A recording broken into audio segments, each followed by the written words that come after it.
Hi, this is Robert Salam yet again with another YouTube exclusive, if you will.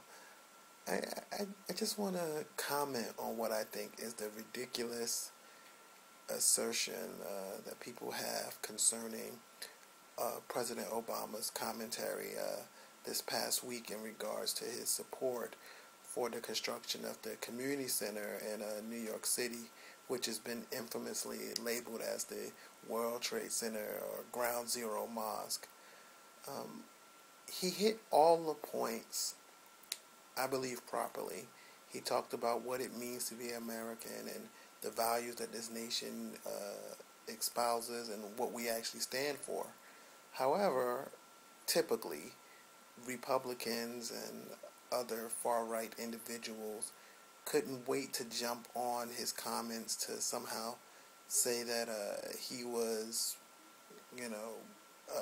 in league with terrorists, or however they try to spin it. That's the way it comes down to.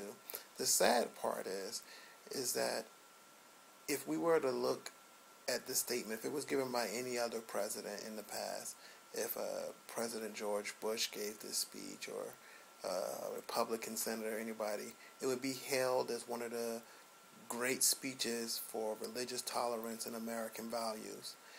However, because it's President Obama, and because the Republicans have decided that this is the wedge issue in which they want to run on in these midterm elections, it's now become, just further evidence of President Obama's out-of-touch behavior when it comes to the American populace.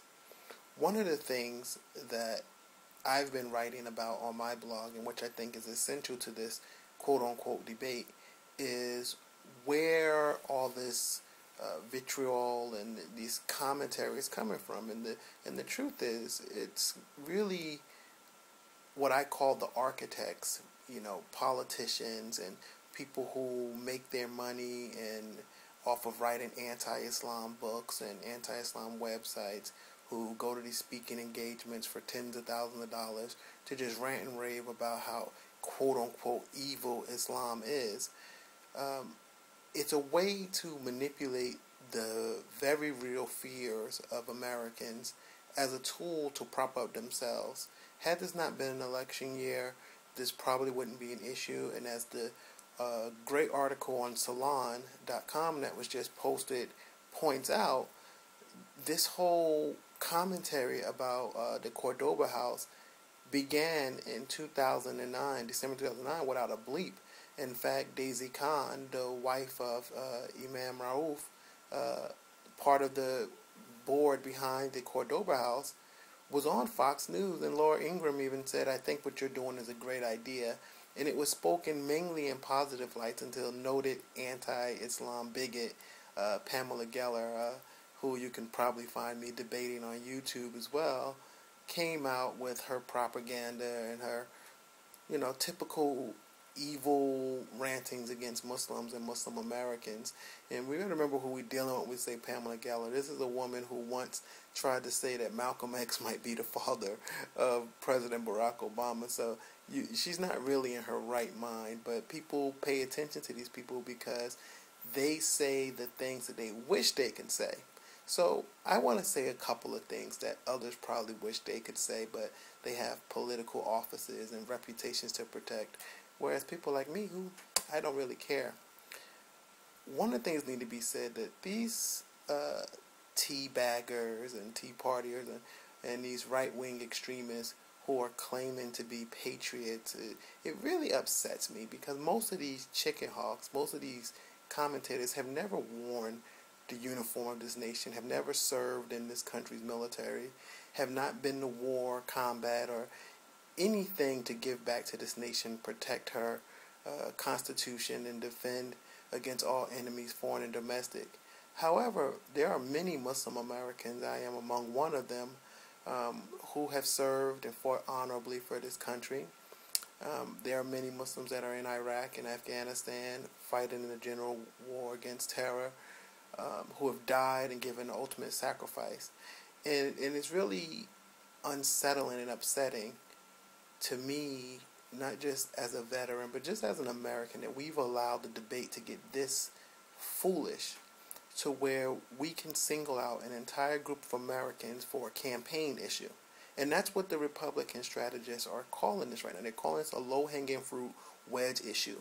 They were going to run with the immigration thing, but now that they've gotten more Americans polling to be against this Ground Zero mosque, as they're calling it, they're now using this overall mantra of anti-Islam propaganda as their wedge issue and tying that to President Obama and the Democrats to go on national security, because they're not able to provide solutions for the failing economy, unemployment, a lack of health care for most Americans, and the increasing economic downturn that we're currently experiencing. They have no issues, no policies, no solutions, or any platform. So, like we've seen in past elections where gay marriage was an issue, where immigration was an issue, decades past, black people were an issue, any group to pretty much scare the hell out of white people, and, white evangelicals, older white people who are the base of the Republican Party, is what they're going to use. And since they can now peddle the emotions and memories of those who've lost loved ones on 9/11 for a cheap price, which is disgusting and evil when you really think about it, they're going to use that to the best of their ability until the election is over.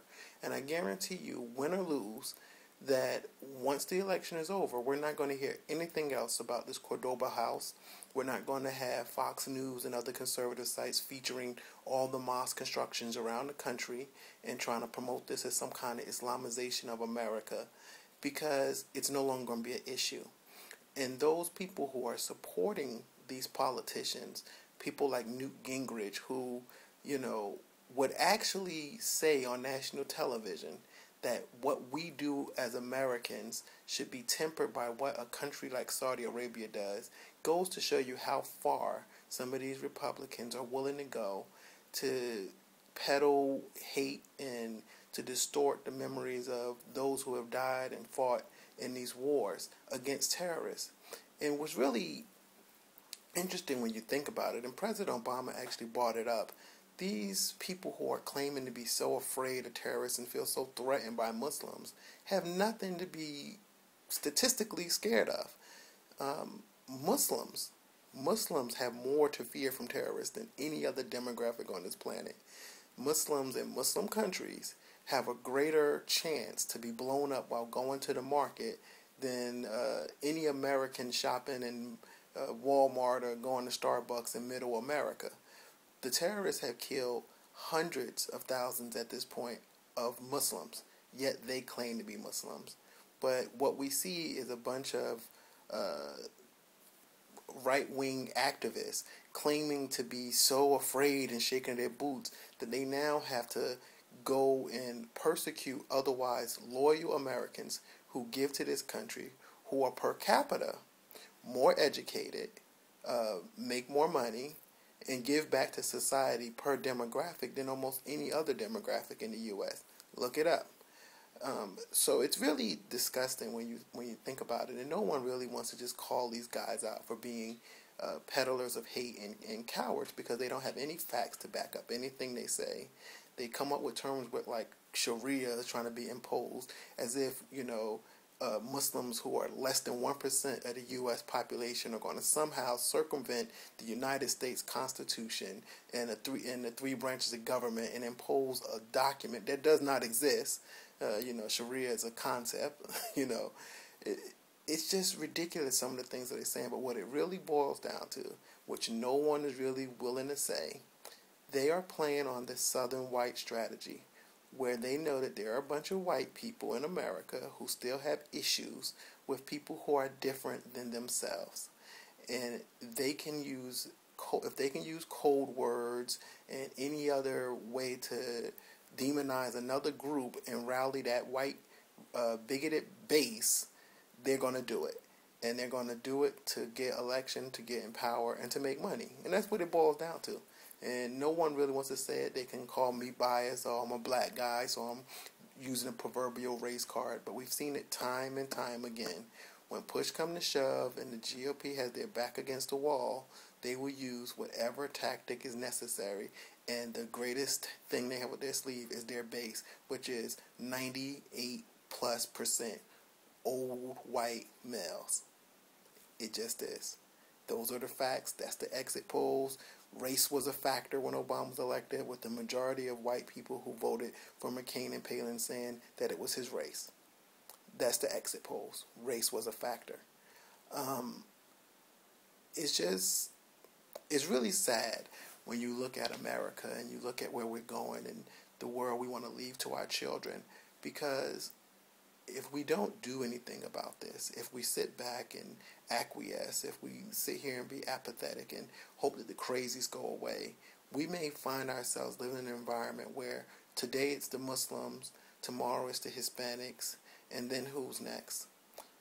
What I believe is that it's a slippery slope, and I think that any American of conscience, any American who really cares about the future of this country should really get involved and join forces and support community center efforts like the Cordoba House in New York, like the various mosques being built in California and other parts of the country in Tennessee, and really fight back against these extremist right-wingers who otherwise, in honesty, would probably be decent human beings, but have allowed their love of power and their willingness to run for a presidential office or get elected to Congress or the Senate override human decency and morals. I think we need to join together and just speak out. Call at offices, answer at the polls, and not allow this stuff to infect the minds of our children, our future generations, and the soul of American value, decency, and what we stand for as a country. We have to remember that Muslims are a part of the fabric of this country, have been for several centuries. I've prayed at the Islamic Center in Marine Corps Base Quantico. We have Juma at the Pentagon every Friday, Juma on Capitol Hill. Muslims are part of the fabric of this country. We fight in the military, we serve on national defense positions, and we take care of our families and want for our children just like every other American. And if we sit back and we allow these bigoted attacks to continue against fellow Americans because we were too afraid or too nervous or didn't want to, get our position involved, we become part of the problem, and no one's going to be to blame but ourselves if these actions and these legislations are passed that restrict one group while allowing other groups to do whatever they want to do. So hopefully we'll all join together and reach across the aisle and do what's necessary to preserve the soul of America. Thank you for listening. Assalamu alaikum.